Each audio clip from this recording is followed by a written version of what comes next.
Après les Lions de l'Atlas du Maroc, les écureuils du Bénin s'attaquent à ceux de la Teranga du Sénégal ce soir en quart de finale de la Coupe d'Afrique des Nations CAN Égypte 2019. Et c'est toujours le petit poussé Bénin contre un autre favori de cette compétition. Bienvenue sur Instant CAN. Bonjour Arnaud Akabo. Bonjour Larios, bonjour à tous les amis qui nous suivent sur les ITV et sur toutes nos plateformes. Oui, il est à nos côtés aujourd'hui pour analyser ces quarts de finale de la première Coupe d'Afrique des Nations à 24 nations. Il s'appelle Mathias Serhoumi. Martial Serhoumi, bonjour Larios et bonjour à tout le monde.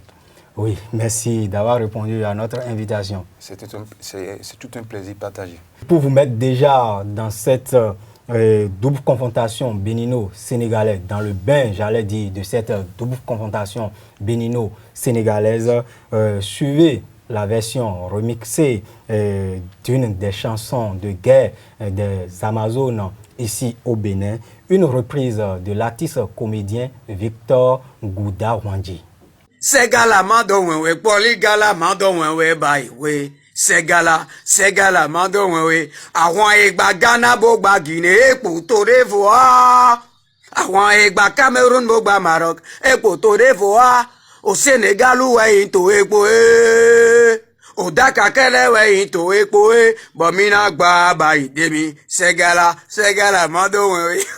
Les écureuils ont besoin de l'accompagnement de leurs compatriotes depuis Cotonou et c'est l'exercice que l'artiste comédien Victor Gouda Wandji vient de faire et les écureuils qui ont déjà tenu tête à trois des favoris de cette compétition, le Ghana, le Cameroun et la dernière victime a pour nom les Lions de l'Atlas du Maroc au tour précédent vont croiser ce soir le chemin d'un autre, la première nation africaine au classement FIFA, le Sénégal. Oui, quand on entend tout ça, que le Bénin a déjà rencontré sur son chemin durant cette CAN plusieurs adversaires prétendants au titre, c'est-à-dire le Ghana, le Cameroun et en huitième de finale le Maroc, et tout s'est bien passé parce que le Bénin a su quand même trouver la manière avec du Sud de venir à bout de ces équipes considérées comme les favoris entre ce soir, le Bénin qui va s'opposer encore à une autre équipe du nord de Lyon. Et depuis quelques temps, on sait que apparemment ils savent bien bouffer les Lions depuis le début de la CAN. Mais on ne va pas jouer sur ces petits mots et ce jeu de nom de lion ou bien d'animal. Mais sur le match, le Bénin quand même va affronter le Sénégal avec beaucoup de facilité, je dirais, parce qu'aujourd'hui, dans cette confrontation, la pression ne sera pas sur l'équipe du Bénin, plutôt sur l'équipe du Sénégal, qui est tellement attendue dans cette compétition. Mais depuis des années, on n'a plus vu une équipe du Sénégal aller très loin dans une compétition de la CAN depuis la génération 2002, Diouf, Fadiga et autres. Donc, on attend cette équipe au carrefour, parce que dans cette équipe, il y a quelqu'un du nom de Sadio Mané, qui plusieurs fois a marqué de ses qualités, de ses empreintes, les stades européens, les stades anglais. On veut le voir, cette fois-ci, à cette CAN, réaliser un parcours très important et honorable. Et on le verra ce soir face à l'équipe du Bénin. Oui, et Sadio Mané, on va revenir sur cette star, la seule qui reste en lice pour cette édition 2019 de la Coupe d'Afrique des Nations.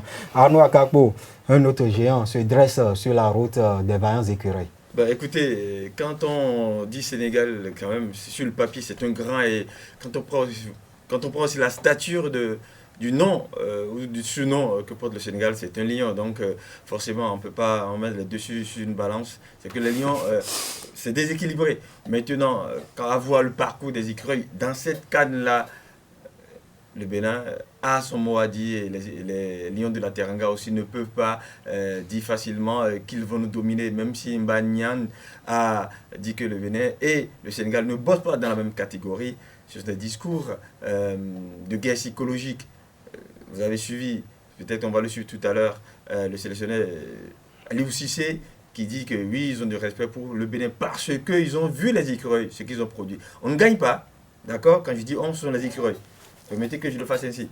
Les écuries ne gagnent pas, mais ils ont les ressources nécessaires pour faire douter l'adversaire. Et si aujourd'hui, dans le match, là, ça commence tel qu'ils l'ont fait durant tous ces matchs contre le Ghana d'ailleurs, le Cameroun et puis le Maroc, je crois que ces Lions sénégalais là vont en partir. Oui, avant que ces Lions en partent de cette confrontation entre le Bénin et contre le Bénin plutôt, et il faut dire que hier en conférence de presse d'avant-match qui est devenu traditionnel dans ces grands rendez-vous au plan international, le sélectionneur Michel Dussuet a fait une autre analyse des stats que présente le Bénin à cette CAN. 3 ou 4 matchs disputés et 4 matchs nuls concédés, mais le Bénin qui est en quart de finale. Et la pression est désormais sur les épaules des favoris, des grands favoris de la compétition après l'élimination des Égyptiens, des Marocains et des tenants du titre, les Lions des Indomptables du Cameroun. Le sélectionneur Michel Dussuet l'a dit en conférence de presse au micro de notre confrère Abdoul Fattah Sani, habitué de ce plateau. C'est votre lecture. Moi, j'aurais envie de dire aucun match perdu. Donc, c'est une autre vision des choses, surtout contre les équipes que l'on a dû affronter jusqu'à aujourd'hui. Et c'est ce que je retiens de positif. Bon, ce match contre le Maroc, on l'a gagné, même si c'est au tir au but. Donc c'est une victoire. Maintenant, sur le match contre le Sénégal, on sait que c'est encore un gros challenge qui est devant nous. Une des toutes meilleures équipes du continent, un favori pour le titre. Donc on sait ce qui nous attend, on sait le défi que l'on a à relever. Mais on a tout à gagner dans cette compétition et la pression elle est plus sur les épaules du Sénégal qui postule au titre.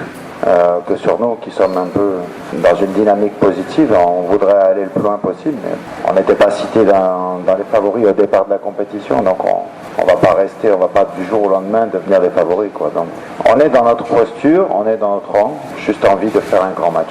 Restons avec Michel Dussuet qui revient ici sur le temps de récupération que la sélection béninoise a eu entre les huitièmes de finale et les quarts de finale qu'il joue tout à l'heure à partir de 17h.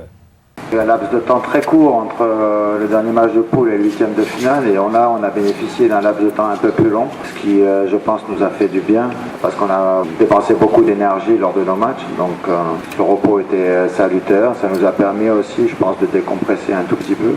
Maintenant pour nous il s'agit de se remettre dans la compétition et d'aborder ce match avec l'état d'esprit qu'il faut et les vertus morales que l'on a développées jusqu'à aujourd'hui. Il y a aussi Steve Mounier qui revient, qui était suspendu. Donc voilà, c'est aussi, on récupère des joueurs. Arnaud Akapo, le Bénin qui évolue dans un système de 4-3-3 en position d'attaque et de 5-4-1, et lorsque l'équipe doit défendre, retrouve l'un de ses hommes clés du système, Steve Mounier.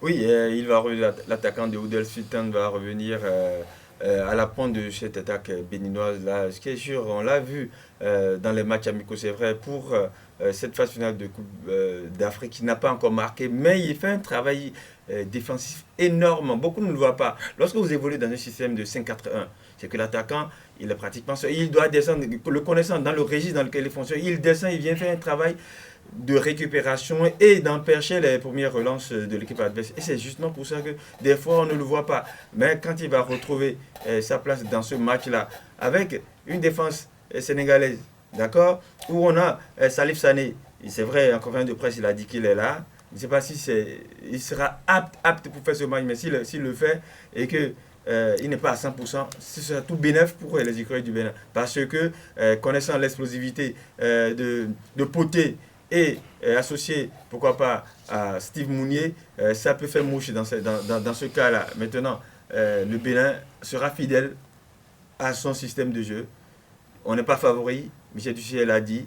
Ce n'est pas parce qu'on est en quart qu'on va penser que ça va changer la position. Donc il va jouer fidèlement à sa position, c'est-à-dire 5-4-1 et posséder par contre et profiter des failles de l'équipe adverse pour pouvoir titiller cette Oui, profiter des failles de l'équipe sénégalaise pour venir à bout ou pour cette, je vais dire, une prestation encore historique de ces hommes. Michel Dussuet l'a dit, il y a un défi à relever ce soir. Le défi très bien à relever ce soir et c'est normal.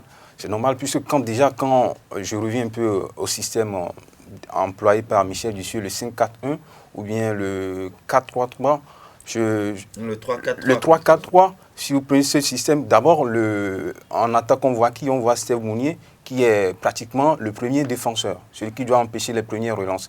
Et là, quand vous prenez ce système, on voit très bien que c'est un système collectif où on ne laisse pas la place à l'explosivité sur le plan individuel. Et là, vous allez voir que dans le match de la dernière fois face au Maroc, beaucoup de personnes se disent que Stéphane Sessegnon n'a pas joué, on ne le voit pas, mais il a fait un énorme boulot sur le plan défensif et il n'est pas le seul. Donc, pratiquement toute l'équipe a fait un énorme boulot sur le plan défensif. Et je crois que ce jeu collectif est quand même tout bénéf pour l'équipe du Bénin parce qu'ils jouent en collectif et il n'y a pas de place pour l'individualité. On va se dire, ce match, on doit compter sur l'individualité, l'explosivité de telles personnes pour gagner. Et ça leur en profite. Et vous prenez l'équipe du Sénégal, certes, ils ont des individualités, mais depuis le début de la CAN, ça ne paie toujours pas. Ça ne paie toujours pas parce que celui qui est censé drainer ce collectif est en panne de but, je vais dire. Même s'il a marqué des buts, mais c'est sur des pénaltys, deux buts sur pénalty ici, ma mémoire est bonne, et un but en phase de jeu. Donc l'équipe du Sénégal, face à cette équipe du Bénin, la tactique ça va se jouer sur le plan tactique et sur le plan mental, sur le plan technique, comme l'a dit Dussuet. Mais sur le bord du terrain, on va voir qui de Dussuet ou de Aliou Cissé va primer sa tactique et va l'emporter dans cette rencontre. Même si Dussuet parle d'un bon entraîneur, d'un grand entraîneur qui est Aliou Cissé, mais je pense que c'est une manière de flatter son ego. Mais quand on va parler d'un grand entraîneur, Dussuet et Aliou Cissé, pour moi, n'est pas encore un grand entraîneur face à un Dussuet qui a dans son escarcelle plusieurs parcours à la CAN. Oui, cette participation à cette Coupe d'Afrique des Nations et Dussuet sera privé ce soir d'un de ces hommes clés de la défense, Khaled Adenon, le vice-capitaine finalement ne sera pas au rendez-vous. Oui, comme Michel Dussuet est là aussi précisé dans sa conférence de presse, il va récupérer Steve Mounier. Seulement qu'il a déjà fait par le passé avec des absences. Seulement, il n'en a pas fait avec une absence de taille en défense. Surtout quand on voit ce que produit le maréchal. Le taulier. Dès l'entame de cette Coupe d'Afrique, là, il est régulier, il est en train de monter en flèche dans cette Coupe d'Afrique. Là, on peut s'inquiéter un peu. Maintenant, on sait que c'est un bloc équipe qui joue. Michel Dussuet peut sortir encore un coup de poker comme il a fait contre le Maroc. Personne ne pensait. On a fait on a mis toutes les stratégies, on a fait toutes les compositions d'équipe ici. On n'a jamais mis Maman sur le côté, en latéral droit. Mais il a sorti ce coup de sa poche là et ça a marché. Je crois que ce soir il va encore sortir ce coup et je vois, c'est moi. C'était tout à l'heure, on s'est dit, mais écoutez, qui peut remplacer Adenon? On s'est dit, mais il y a Adeoti qui peut faire le job. Il l'a fait par le passé, il joue en défense centrale. Pourquoi pas, il peut le ramener en défense centrale pour faire le trio Adileou, Verdon et puis Adenon. C'est nous, c'est possible. Il peut encore aller chercher Salomon Junior, même si beaucoup se rappellent de son match qu'il a fait contre l'Algérie du côté de Blida. Mais ça reste un défenseur central qui connaît le mieux et qui est le mieux à ce poste-là aujourd'hui. Donc, Michel Dussuet peut changer ces coups tactiques-là pour déstabiliser ou pour changer tout ce qu'il y a comme plan tactique. Parce que quand il va le faire, c'est que les Sénégalais qui comptaient peut-être agir sur la lenteur ou sur la lourdeur défensive du Bénin pour pouvoir en profiter, seront déstabilisés eux-mêmes et ils se dit on fait comment. Et c'est là où le coaching dans un match fait gagner une équipe. Je crois qu'il faut faire mal aux Sénégalais là où ils ne vont pas s'y attendre. Et là, c'est les surprendre, c'est lancer un coup de poker. Et lancer un coup de poker, c'est peut-être, comme tu l'as dit, ramener Jordan Adeoti au niveau de la défense et gonfler le milieu avec Stéphane Sessegnon ou encore Mama Seibou. Donc il y a toutes les possibilités pour que cette équipe béninoise arrive à surprendre l'équipe du Sénégal. Oui, toutes les possibilités. Et cette absence du métronome de la défense centrale du Bénin, Khaled Adenon, le sélectionneur des Lions de la Teranga, Aliou Cissé, reconnaît l'importance du joueur dans le dispositif du sélectionneur Michel Dussuet. Oui, un garçon important dans le système béninois parce que sur cette défense à 3, c'est le joueur qui joue en position, j'ai envie de dire, de libéraux, qui est le leader social de cette équipe-là. Je crois que c'est un garçon qui sert de relais à son entraîneur. Mais comme je dis, je suis sûr que Michel trouvera la bonne combinaison pour pallier à l'absence de ce garçon. Avec Aliou Cissé qui n'envisage aucunement sous-estimer le Bénin ce soir dans cette confrontation déséquilibrée sur papier. Nous, de notre part, on n'a jamais sous-estimé qui que ce soit. Bon, je pense que ce sont des propos que moi j'ai pas lus, que j'ai pas eu vent de cette sortie-là, mais bon, comme je dis, dans l'ensemble, nous sommes concentrés et que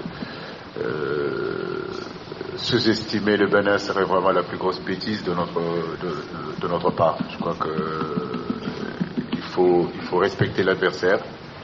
Et dans le football moderne, dans le football de haut niveau, dans le sport de haut niveau, je crois que l'humilité et la modestie, c'est quelque chose de très important. Donc j'appelle à nos joueurs à un peu plus d'humilité et de respect de l'adversaire, comme moi je le fais, comme notre staff le fait, comme notre fédération le fait, comme notre pays a cette réputation d'humilité et de respect. Maintenant, si on nous dit sur le papier, est-ce que le Sénégal est favori, j'ai envie de dire que oui, mais bon, le papier ne fait pas gagner. Et c'est le rectangle vert qui a la vérité du football. Donc c'est là où il faut être favori. Aliou Cissé a peut-être le triomphe ou fait preuve de beaucoup de modestie. Beaucoup de modestie. Il est dans son rôle d'entraîneur, de sélectionneur, de ramener la balle à terre, de ne pas sous-estimer cette équipe du Bénin, contrairement à Diagne, son joueur qui a déjà vu que le Sénégal est incomparable à l'équipe du Bénin. C'est normal, il est dans son rôle et c'est la guerre psychologique. Il faut, avant le match, tester la psychologie des joueurs et de ses adversaires. C'est ce que le joueur est en train de faire là. Il est dans son rôle d'entraîneur, de ramener la balle à terre, de dire ce qu'il faut pour ramener la sérénité au sein de son effectif et prendre cours cette équipe béninoise dans cette rencontre. Donc, Aliou Cissé, depuis le début de cette CAN, a parlé de cette équipe sénégalaise qui a une mentalité très forte, qui, sur le plan psychologique, est bien préparée, même si, bien avant son match face au Kenya, Sébastien Migné l'a tensé sur la psychologie des Sénégalais, mais il n'a pas été du tout d'accord par rapport à cette réaction de Sébastien Migné. Mais on voit que depuis 2 ans, 3 ans, voire 4 ans, le Sénégal, c'est toujours le même. On ramène les mêmes et on reprend les mêmes bêtises, les mêmes erreurs, parce que cette équipe du Sénégal n'arrive toujours pas à se surpasser au niveau du plan psychologique. Vous avez vu contre le Cameroun en 2017 et aujourd'hui également, même si elle a eu beaucoup de difficultés à se qualifier dans les matchs de poule, je dirais ça comme ça, parce que le match face à la Tanzanie à la première journée, ce n'était pas un match de si grand calibre pour tester vraiment la qualité de cette équipe sénégalaise. Maintenant, on l'a testé avec l'Algérie, elle est passée à côté face au Kenya. Bon, il a fait le nécessaire pour se qualifier, mais bon. C'est en supériorité numérique. C'est en supériorité numérique, donc, parce que le Kenya était en infériorité numérique. Donc, le Sénégal, pour moi, dans cette CAN, c'est mi-figue, mi-raisin, c'est une évolution en dents de scie. Donc, le Sénégal est prenable. Oui, très prenable, il faut le dire. En fait, les écueils ont déjà montré de quoi ils sont capables de cette canne-là. Donc, le discours de Aliou Cissé, c'est vrai, c'est un discours un peu policé. Hein? Je le reconnais, d'accord? Il s'est policé, mais il est sérieux dans ce qu'il dit. sérieux dans la mesure où, lorsque vous voyez les écureuils jouer, ce n'est pas une équipe qui est venue pour faire le jeu. On vous laisse le ballon et puis on profite des failles et puis quand l'occasion et puis les attaquants ont la capacité d'aller titiller, on va le faire, on met le but, on recule. Donc, c'est une équipe qui fait peur et véritablement, Aliou Cissé a peur des écureuils du Bénin. Quand vous voyez jouer contre le Ghana, les écureuils ouvrent la marque, les Ghanéens reviennent. Les écureuils, d'abord ils aggravent et puis les écureuils ont eu les ressources ce mentales. supplément d'âme pour aller égaliser. Et même n'eût été la maladresse de Digla et Dossou et autres, le Bénin aurait pu l'emporter 3-1, 3-2 pardon. Contre la Guinée, c'est vrai, c'était le coup de mou. Mais contre le Cameroun, ils ont remis ce couvert là pour montrer que, attention, contre peut-être la Guinée, on était dans l'étoffe de favoris. Mais cette fois, si on revient dans la peau de outsider, et puis on a joué en tant que outsider. Contre le Maroc, c'était effectivement ça. Le match, 5 minutes, ils sont sortis, ils ont fait un peu de jeu, 5 minutes. Après, ils se sont recroquevillés comme des escargots dans leur coquille pour attendre le temps subi, 90 minutes, 120 minutes. Et puis ça a été fait. C'est comme ça. Donc, contre le Sénégal, ça sera pareil. Et ils craignent cela parce que, comme je le disais dans la table, si jamais le Bénin ouvrait la marque ou le Sénégal n'arrive pas à marquer juste après l'heure de jeu, c'est que c'est fini pour eux, ils pètent ce match-là. Et le Aliou Cissé sait de quoi ces écuries-là sont capables. Ils cherchent même. Encore que, si jamais on arrivait à verrouiller un certain Sadio Mané, qui est, quand vous suivez tout le match du Sénégal, tous les matchs qu'il a joué, tous les ballons passent par Sadio Mané. Si il y a une Sadio Mané dépendance. Voilà, donc quand on va essayer de verrouiller, je ne sais pas s'il va le faire, il y aura un plan anti-Sadio Mané. Oui, si jamais il est verrouillé, c'est que c'est fini pour ces Sénégalais-là. Je ne sais pas qui va inquiéter notre défense. C'est Mbanyang, mais c'est un joueur, il lui faut 1000 occasions avant d'en mettre une. Je ne sais pas si aujourd'hui ils ont 10 occasions dans le match. Il y a peut-être le Rennais, l'autre Rennais, vous avez parlé tout à l'heure. Ismaïla Sarr, mais qui est annoncé incertain pour cette rencontre. Justement. Il y a également Crépin Diatta qui est également... Oui, ça peut être aussi des discours d'entraîneurs. Ils peuvent venir. Ce qui est sûr, les écureuils ne jouent pas contre un joueur. Ils jouent contre un bloc d'équipe et aussi un bloc d'équipe. Donc ce soir, que ce soit Sarr, Diatta ou Sané, peut-être ils vont faire leur grégui dans les 30 mètres. Si la défense béninoise arrive à les contenir dans ces 30 derniers mètres, avant les 30 derniers mètres de Alagbe, justement, qu'il sera dans les buts, c'est que cette équipe sénégalaise sera en difficulté. Oui, Bénin-Sénégal, ce sera la 6e confrontation de l'histoire de ces deux équipes. Et les 5 premières confrontations entre Béninois et Sénégalais sont à l'avantage des Sénégalais qui mènent au tableau du bilan 4 victoires contre un seul match nul pour les écureuils. Et il faut préciser que ce sont des rencontres qui se terminent souvent par des scores très serrés. J'ai vu pire. J'ai vu les Marocains sur le papier qui nous ont gagné 6-1, 4-0 en 2004. C'était le deuxième match des écureuils en Cannes. Donc, pour moi, sur papier, c'est vrai, les statistiques sont faites pour être démenties, pour être aussi corrigées de temps en temps. Il faut faire redouter l'histoire et le Bénin dans cette logique-là, ce soit en affrontant l'équipe du Sénégal. Le Bénin, pour moi, face au Sénégal, a beaucoup plus d'avantages. Déjà qu'il a affronté des mondialistes et des vainqueurs de la CAN sur son chemin. Je vais parler du Ghana, je vais parler du Cameroun et en 8e de finale le Maroc. Contrairement au Sénégal, durant ce parcours à la CAN d'abord, a eu sur son chemin des adversaires de seconde zone. Donc psychologiquement, l'équipe du Bénin est préparée pour affronter encore un autre adversaire, un mondialiste et un prétendant à ce titre qui n'a jamais remporté cette CAN depuis toujours qu'il est annoncé favori.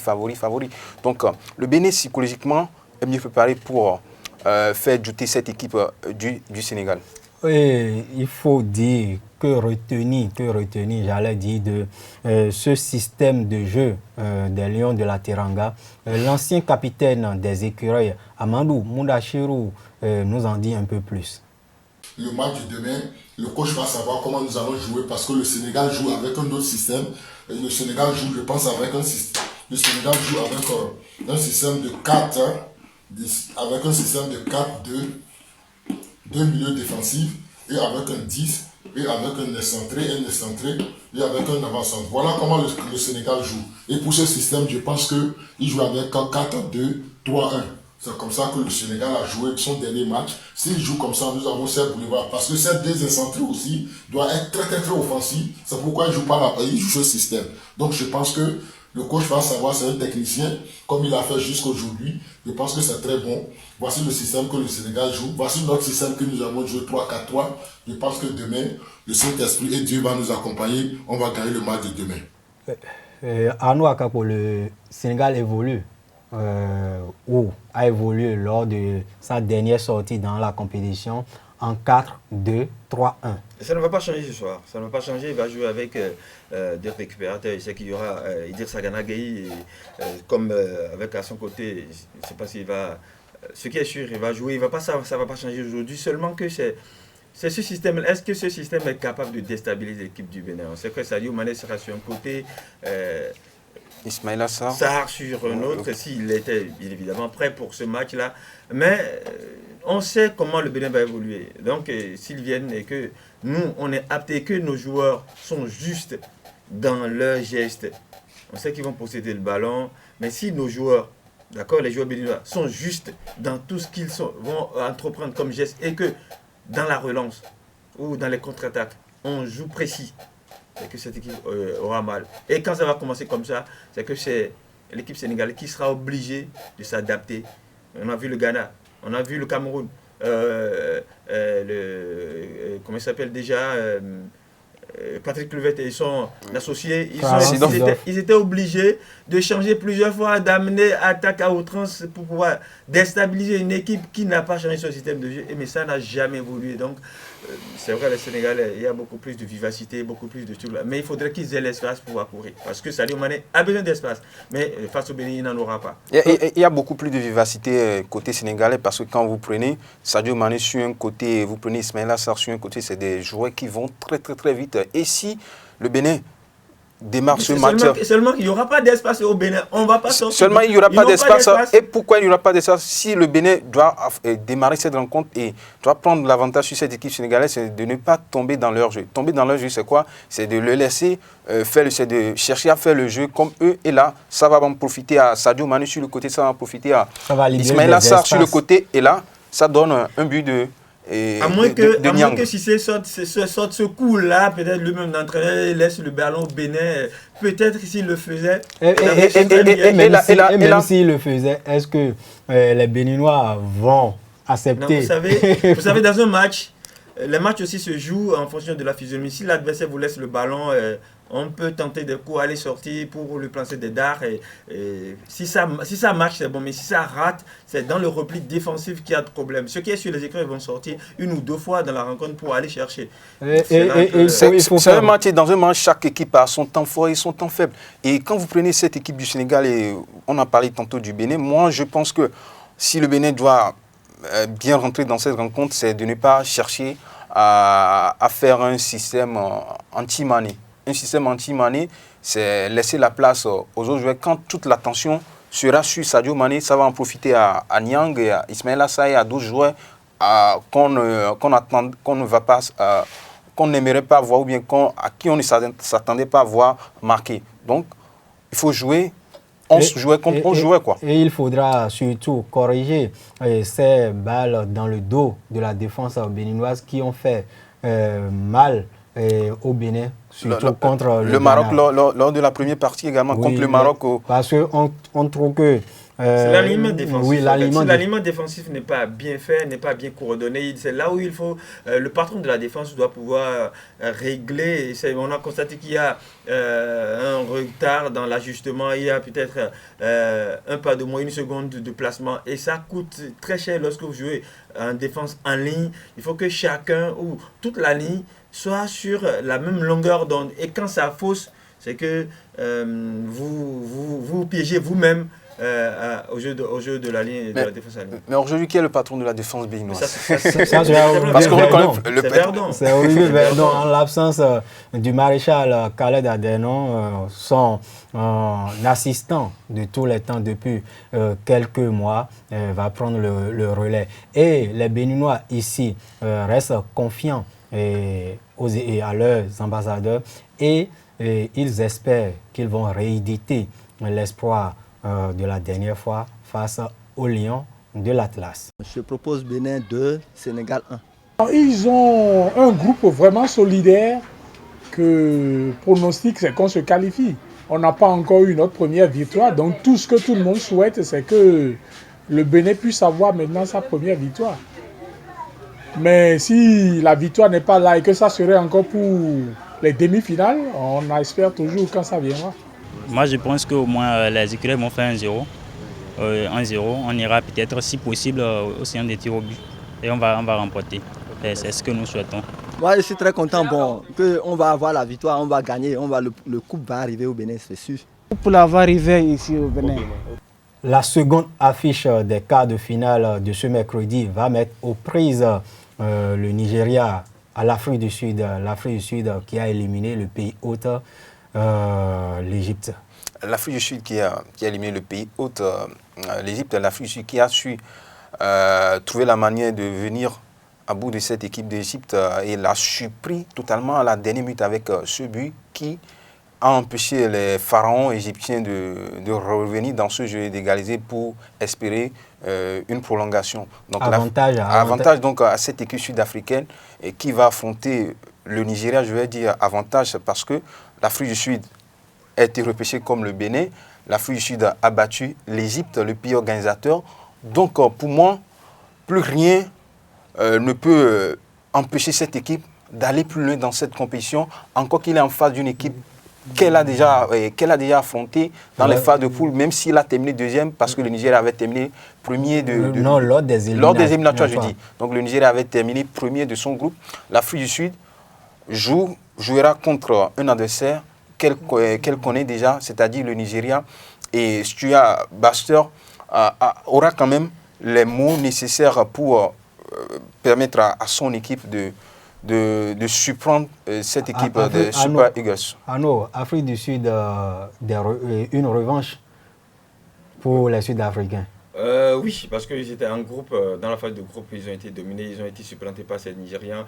Quand vous êtes Sud-Africain, on peut vous considérer comme des impérialistes, parce que vous êtes partis chez les Égyptiens, vous êtes chassés de leur pays et vous assiégez le pays, c'est que vous êtes des impérialistes. Donc, le Nigeria doit forcément avoir peur des conquistadors que sont ces Sud-Africains-là qui sont désormais pratiquement en territoire conquis. Et alors que le Nigeria aussi n'a pas fait une bonne première partie de CAN, battu par les Malgaches, 2-0. C'est vrai, on peut dire qu'ils étaient déjà qualifiés, mais non, quand même, quand vous vous faites malmener par ces barrières, c'est que vous avez des failles que ces Sud-Africains-là, qui ont pratiquement même profil que ces barrières, parce que ça joue bien pour le centre de gravité très bas, ça combine.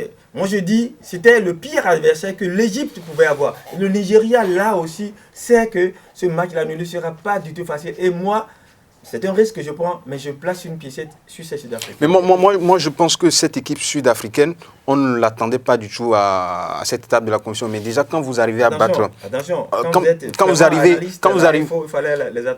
arrivez à battre l'Égypte, moi je parle, on ne l'attendait pas à cette étape de la compétition par rapport à ce qu'il a produit avec les matchs nuls et hauts et où il se qualifie avec 3 points. Donc quand vous voyez cette équipe à cette étape de la compétition, il faut s'inquiéter, il faut se poser beaucoup de questions. Donc l'Afrique du Sud qui va affronter le Nigeria, c'est un match très sérieux de la part de ces deux adversaires. Mais quand vous prenez cette équipe du Nigeria, vous allez remarquer peut-être qu'elle n'a pas fait une canne assez intéressante, c'est-à-dire lors de la phase de poule. Mais moi, je pense que c'est une équipe qui essaie de monter en puissance.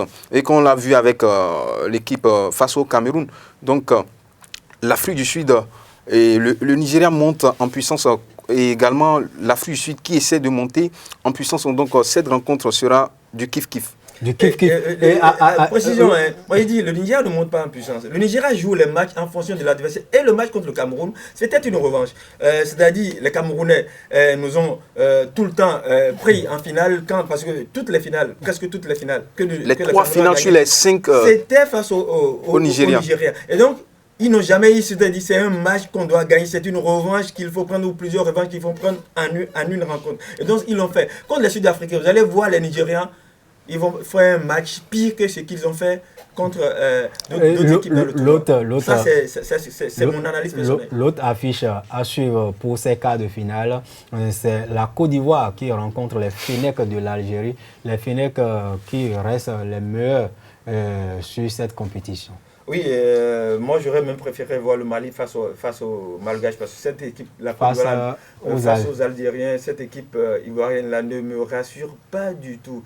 Je les ai vus contre l'Afrique du Sud, ils ont été malmenés, ces 3 passes là qui ont conduit au but de comment ça s'appelle, Jonathan Kodia. Après, c'est Zahra qui est venu pour les sauver face au Mali. C'est une équipe, c'est vrai, qui a le profil des Camerounais en 2017.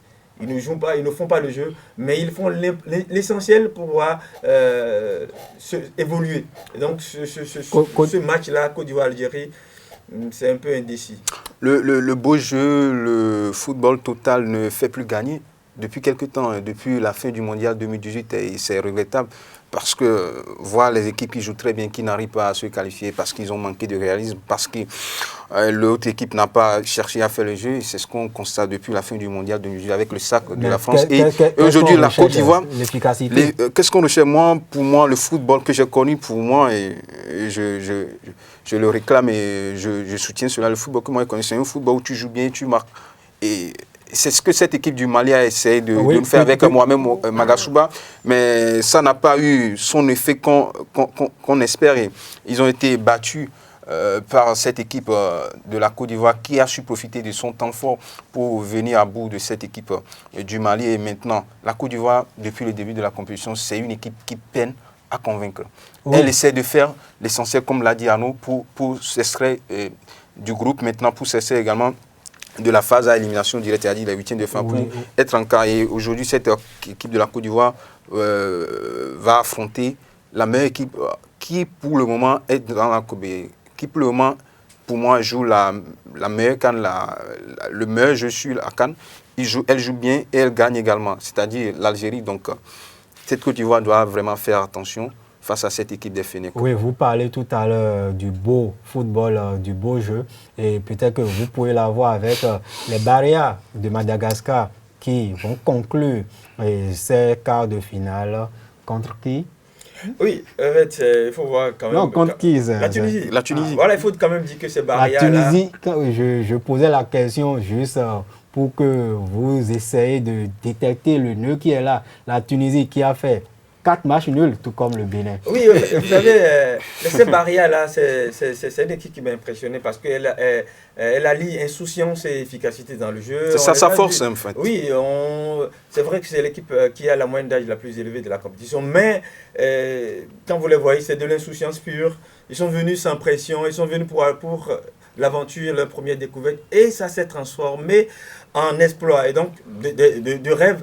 Ils sont toujours dans leur rêve. J'espère que ce rêve-là va se prolonger après ce match. Parce que c'est comme le Bénin. Je souhaite qu'il continue l'aventure et que le Bénin aussi continue l'aventure pour qu'on dise, ah écoutez, pour la première fois que 2 équipes passent le premier tour, ces 2 équipes-là sont allées plus loin dans la compétition. Et la légende va se créer pour ces 2 formations-là. Ah oui, et si ces barrières passent le tour de la Tunisie, ils vont rencontrer peut-être les écureuils du Bénin en demi-finale. Moi, je prends cette équipe des Barrières, personne ne les attendait parce que c'est une équipe qui vient découvrir cette CAN pour la première fois.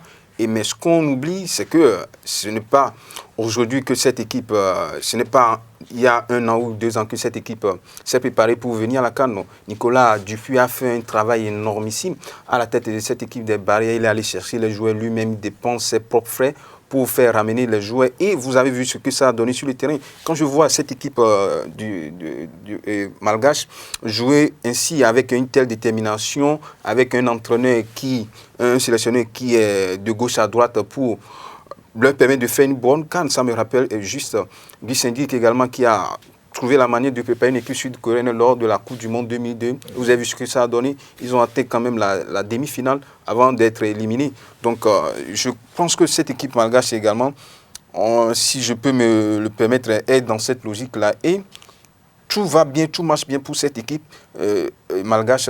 Depuis le début de cette compétition, il a su dompter le Grand Nigeria et en huitième de finale, c'était le Léopard, même si ces Léopards étaient... Les Léopards sans dents, les Léopards qui étaient en méforme. Et donc, ce n'est que le reflet de la forme des Léopards qui n'étaient pas un grand Léopard sur cette CAN. Oui, et pour conclure cette émission, je vais vous demander la composition probable du 11 national pour ce premier quart de finale de la CAN. Là, c'est un exercice difficile que vous me demandez de faire parce que Michel Duché... Mais vous avez vu l'équipe évoluer. J'ai vu l'équipe évoluer, mais quand je vois un peu ce que Michel Duché fait, c'est que je ne voudrais pas passer pour... un donneur de leçons. Non, pas un donneur de leçons, quelqu'un qui fait un coup tactique qui ne marche pas. Ce qui est sûr, Joao Lagbe dans les buts pour ce match-là, parce que quand je me réfère à ce que j'ai vu l'image de Farnol après la qualification où il boitille et me dit qu'il ne serait pas prêt pour le match d'aujourd'hui. Un certain Lagbe sera dans les buts. Verdon, dans la centrale en tant que patron de ses défenses, là, Dilewo à ses côtés. Maintenant, le joueur qu'il va mettre, est-ce que c'est entre Junior et Adeoti pour compléter, et puis sur un côté, je crois qu'il va ramener Baradze pour latéral droit. De l'autre côté, comme on joue contre les Sénégalais, c'est David Kiki qui sera sur le côté gauche, d'accord, de la défense. Et puis en milieu de terrain, Maman Seibou, aux côtés de Jordan Adeoti, pour faire ce match-là, Stéphane Sesseyon, et puis ils sont là. Maintenant, devant, on aura Mounier, et puis Poté pour ce match-là. Je crois que j'ai fait les 11. Hein, ça reste un. Ce sera Soukou. Voilà. Et moi, je ne vais pas rentrer dans ce jeu tactique-là, mais moi, je dirais tout simplement, Duché, c'est un conservateur, mais avec l'absence de certains cadres, il est obligé de pallier à ces absences en faisant rentrer d'autres joueurs. Donc, comme on l'a dit, pourquoi pas avoir Salomon remplacer Adénon au niveau de la défense. Donc, au sein du milieu, je crois que il n'y aura pas de changement. Hein. Soit on voit Cécile Dalméda aux côtés de Stéphane Sesseyon, ou bien c'est Maman Seibou qui va essayer de faire le relais entre la défense et le milieu. Soit on verra Adeoti descendre au niveau de la défense centrale. Et là, peut-être on va... Comme tu l'as dit, moi je préfère voir David Kiki sur le côté en lieu plat d'Imourou parce que moi je le vois plus vivace et plus rapide qu'Imourou avec ces excentrés sénégalais qui font très très très vite. Oui, merci à vous et nous attendons que ces écureuils nous donnent encore de la joie à la fin de ce match, de ce quart de finale, la première affiche de cette 32e édition de la Coupe d'Afrique des Nations ce soir. Et nous souhaitons également de faire également vos pronostics avant cette rencontre et à vendredi prochain pour les analyses de ces quarts de finale de la CAN Égypte 2019.